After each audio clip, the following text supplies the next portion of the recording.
and thank you, Helen, for inviting me to give an overview of what we do in the Netherlands with this disease. Even though we are a very small country, I hope to convince you that we are also doing something.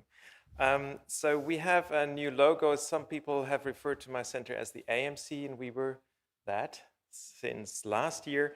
We're the Amsterdam UMC, so I have to do new branding, which is always difficult. But as you see with the AMF, if you stay with your branding, it's very successful. So what I'll do is I will give you an historical perspective at first. So I won't give you a lot of overview of all the clinical trials, but just to give you more what the structure is, which I think may be the success even in a small country.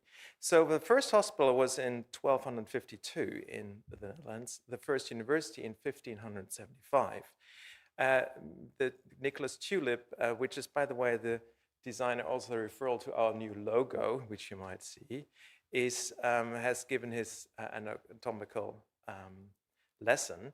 And in 1913, the first cancer hospital was founded, the Antony van Leeuwenhoek, who was the inventor of the microscope, if you might remember. And so in 1949, the Dutch Cancer Society, which is the main founder of cancer research in the Netherlands, was founded. And in 1983, the first University Medical Center was founded, which is, by coincidence, the hospital we were just talking about in Amsterdam. Just to show you, that was, when it was built, the largest building in Europe. And that was the AMC. It's not anymore. Now we merged all cancer services to the other location, because in Amsterdam we have two university hospitals. They merged. That's why we have the new logo, the new branding. And I have to repeat it many times so that you all get to know. And it's a nicer picture on the right side, but that's the location where I work now. So we not only have one university medical centers, but we have now 8. Well, actually it's 7 because 2 merged just now. So that's in Amsterdam. So we have now 7 university medical centers. And it's very important because they got together to centralize care. So that's in 1989, they made the Federation of the University Medical Centers. And that's very crucial for some developments. So they also, in 1989, the National Cancer Registry was founded, which seems today is the largest registry of cancer patients in the world. That's already 30 years old and has, I think, more than 30 million cancer patients. And in 1914, I was part of the founders of the Dutch Hepatocellular and Cholangiocarcinoma group, which is a multidisciplinary group, and also was the part of the guideline in the Netherlands, which was the first one for cholangiocarcinoma. Just a bit of the numbers of the Netherlands. Just to focus, we have 79 hospitals. We have a 5-year survival rate of cancer of 64%, and we have a budget of 4.3 billion euros, which is 5% of the total healthcare spending for cancer only. So just to come back with one thing, yesterday I had a conversation with some guys from other countries, and what you have to know is the healthcare system in the Netherlands means that I don't know how a patient is insured. Everybody gets the same care. And I forgot to put in from the cancer registry, I also found out there's no difference in biliary tract cancer survival, whatever social standards you have or socioeconomic standards you are in. Just to compare with the rest of Europe, we are not cheap. So you see, the darker the number is, the more expensive it is. But we think it's well invested. So also this was very interesting to me, what I found. So over time, what has happened in Europe is the cost of healthcare have increased for cancer. These are numbers only for cancer. But what you see that the amount of money spent on expensive drugs has increased as well dramatically. That's why in the Netherlands, the budget is fixed for healthcare, but for expensive drugs, it's separate, because otherwise we would have competed with the expensive drugs. So that's a strategy. I don't know how other countries do that, but which is successful in our country. Well, there's one thing, as I say, with the National Cancer Registry, you can look up the numbers of our country yourself. You can make up nice slides within 2 seconds. And this slide I just made really literally in 2 seconds myself, because you can focus on whatever you want, the subtypes of biliary cancer. So now I just show you one slide of the whole picture for the last, since 1989 till today, of all subtypes of biliary tract cancer. So what you see is that there is an incision, and the incision is here. Because in 2007, we changed the registry, and we made sure that that's what today was referred to. The subtypes are important, but you need to know what the subtypes are. So we got together and decided what is the definition, and it needs to be involved in the registry. And you see the whole picture is changing suddenly, because then you see, for example, that non-otherwise specified is just dropping, because that doesn't exist anymore, because we can figure out what is the location of the disease. And you also see that intrahepatic cholangiocarcinoma is by far the largest group of all subtypes. And I wouldn't be surprised if you would have better registration in other countries, you would have exactly the same numbers. So that's very different than the numbers we have seen today, where intrahepatic was only 10 to 20% of the amount. That is, I think, not the real numbers. But I'm very glad and proud to say that's a good investment of the Dutch government to invest in good registry, which, by the way, we found out as doctors just about 10 years ago, because there was this National Cancer Registry, and we had no clue how much data were in. But then they had trouble to be funded, and then they got out and say, like, hey, we have all this data, what do you think about it? And then we found the gold mine. So I hope that inspires some other countries as well. So centralization of care, I think that's the main feature why care is successful. So we got in 2012 a self-imposed committee. It's a multidisciplinary committee called SONCOS. And what was a goal? To not wait that the governments or insurance companies tell us what to do, but we make our own rules to limit what our colleagues just from France said. We cannot do that. So if GEM-CIS is a study and it's proven, and we have goals of what is minimal efficacy, then we stick to it. There's no alternative. So we are not as what do you say, what the French colleague said, we don't go on barricades, we just make the rules ourselves and stick to it. So what it means is that we also made our own guidelines, of course, but that is funded, the research and literature research is funded by the government. And as I said, the DHCG was funded in 2014. And we also do biobanking. We have a large national biobanking within that consortium. And also the last feature, which is, I think, very important, is the regional task agreements. I don't know what the translation is, if it's a good translation. But that is that because capacity was talked about a lot today, capacity is very important, because if you need everybody in a MDT in a center, and you want everybody to be in a center, then you have to dilute the task, because otherwise the center, we cannot grow as a center. We don't have suddenly a double budget or something. So what this is that we tell, if a patient is referred, these are requirements. You have to have first the MRI, it's all done there, so that we have a good collaboration on a regional level. These are some results on what is the gain of centralization of care. So, for example, the MDT, what we show here is that it's in small, but with the MDTs, you see that all patients with biliary tract cancer, the majority is discussed in an MDT in a university medical center. Only a minority is not in a center. So that's one of the achievements.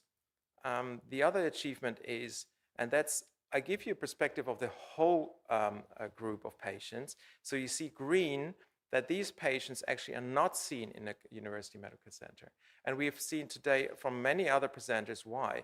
Because those patients never actually go further than an emergency, on the emergency ward, and actually die within the first admission. And so that's the same in the Netherlands, unfortunately. That's the nature of the disease, unfortunately.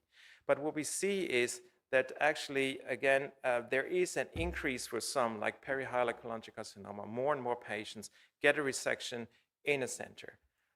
That's the same for a gallbladder cancer. But as you see for distal cholangiocarcinoma, it's not the same. It's because we have actually a very good system for pancreatic cancer, and they're also in some smaller centers, and they're quite big, and we see that their results are as good as from the big centers. So for systemic treatment, you see the majority of patients do not get systemic treatment, but it is increasing over time. So we need small steps towards a better treatment regimen. So does it translate into survival, improvement of survival? Yes, it does. So what you see here, the different curves and colors are different decades. So what you see, the 2-year survival rate in the 60s was 12%. Now it's about 30%. So you see, it's again small steps, and each decade we improve the survival of those patients. So does the survival depend on the sort of hospital? This is a study from 2 years ago, last year. It's a nationwide data from perihilar cholangiocarcinoma between 2010 and 2018, about 2,000 patients. And what you see here, that 2/3 of patients only get best supportive care, as we've shown before, and that the rate of chemotherapy in an academic center was about 23% and only 14% in a regional hospital. And the survival, as you see, is better in academic hospital. There's another nationwide study on gallbladder cancer, as is pointed out today. It's what is called the poor nephew, I think somebody said, of cholangiocarcinoma.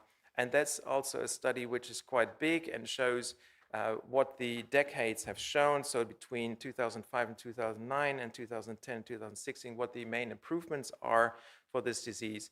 So you will see that the amount of patients who get no therapy has improved in the metastatic area from about 57% to only 35%. So that's a large improvement.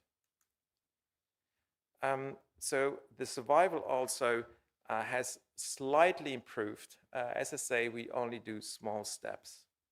And of course, the resected survival is much better than the unresected.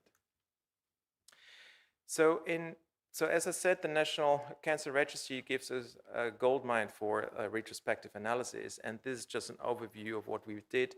And I think the most important ones, at least to me, has been also mentioned today, the prognostic factors for recurrence of perihilar cholangiocarcinoma from my colleague Bas Groot-Koerkamp from Rotterdam now.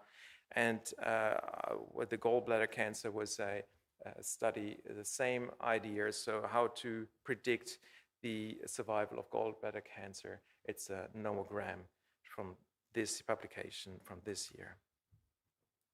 Of clinical trials, what we've done is we also tried the modified FOLFIRINOX, but in a non-randomized way with some promising data, but because of the AMMF trial, unfortunately, I don't think that's worthwhile to move on. The STRONG trial is a subject which has been discussed today as well with ablative radiotherapy, and we will continue with that strategy in the next clinical trial. The IRE has not been mentioned today as a local treatment. We have done that, and some patients are really long-term survivor, but we don't think it's a safe treatment, so we will not pursue. And also, of course, our biobank, which is a prospective biobank, so we will continue to collect and analyze. Because of the centralization of care, we can select patients for clinical trials. And that's not by coincidence that a lot of people know me because I'm on the list of the top recruiters of international studies. And that's not because of me, it's because of the way the care is organized in the Netherlands. There's one study I would like to point out. It's also not have been mentioned today. So I'm very glad that I have the opportunity. That's intra-arterial chemotherapy with fluoxuridine. It has been practiced in America for decades, I've been told, in New York. And my colleague has had the opportunity to work there. Sorry, just go back. And so we did even though there is a lot of experience in America, we thought it's worthwhile to have a phase 2 study, non-randomized, with 45 patients. We are on now 35 patients. And so it's a pump inserted, and it's given the drug automatically by itself. Sorry, somebody's moving or something is moving, but I don't. And so what we do is combined with systemic GEM-CIS. Of course, also what has been discussed today is molecular investigations. So it isn't done in all centers. So as centers, I mean what I said, the academic medical centers. And so majority are actually doing it in the pre-screening of clinical trials, but even without, it's self-funded by our institutes. So it's not funded by the insurance companies. Why do we do it? Because we have actually opportunities to treat patients. We have the drop program.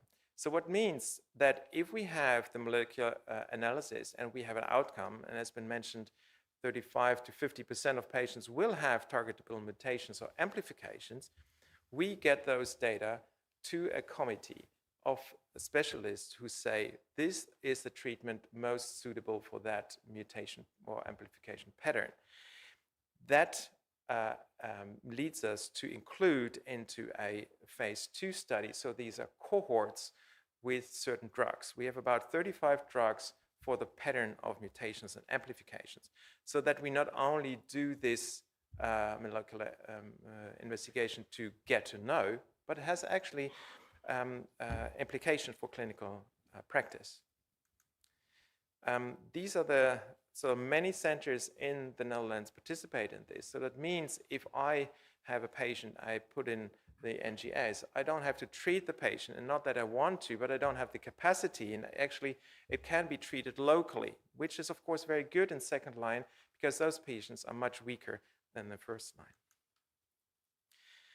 So just to come to, in the last 3 minutes, I see the aims of our work and our work in progress. So what we would like to focus on to decrease the patient with only best supportive care. I think that has been established today from several speakers.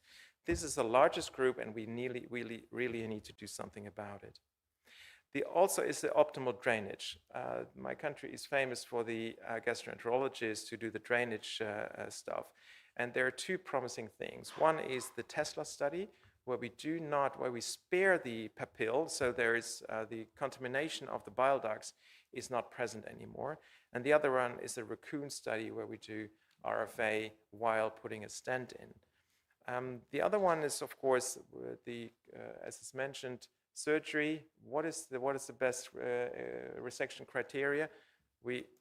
Somebody's playing around. We will try to get consensus on this. This is a big subject. Of course, analysis of our database and tissue bank. And with the resection criteria, we of course also would like to then have a study on induction therapy, because these things go hand in hand. As I mentioned, the intra-arterial chemotherapy. We're part of, I chair the Urocan biliary tract cancer domain. So we try to achieve the ESMO-Urocan collaboration and the standardization of pathology reports. And also there's something which we try to achieve is the MDT 2.0.